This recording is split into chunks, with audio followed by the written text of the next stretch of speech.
যখন কোনো মানুষের মৃত্যুর সময় উপস্থিত হয় তখন তার কাছে 4 জন ফেরেশতা এসে উপস্থিত হয়। প্রথম ফেরেশতা তখন আসে যখন তার আত্মা নিঃশ্বাস পর্যন্ত চলে আসে। তাকে প্রশ্ন করা হয়, আজ তোমার শক্তিশালী শরীর কোথায় গেল? যখন আত্মা পুরোপুরি বের হয়ে যায় তখন দ্বিতীয় ফেরেশতা এসে বলে, আজ তোমার দন-দৌলত কোথায় গেল?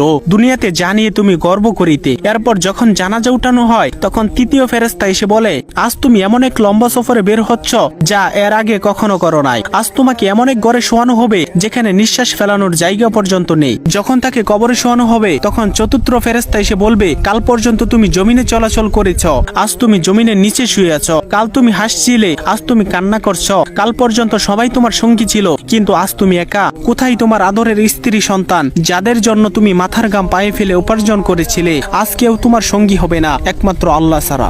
আপনি যদি আল্লাহ তাআলাকে ভালোবেসে থাকেন তাহলে ভিডিওটিতে একটি লাইক এবং চ্যানেলটি সাবস্ক্রাইব করুন এবং আল্লাহ তাআলার নামটি কমেন্টে লিখে যান।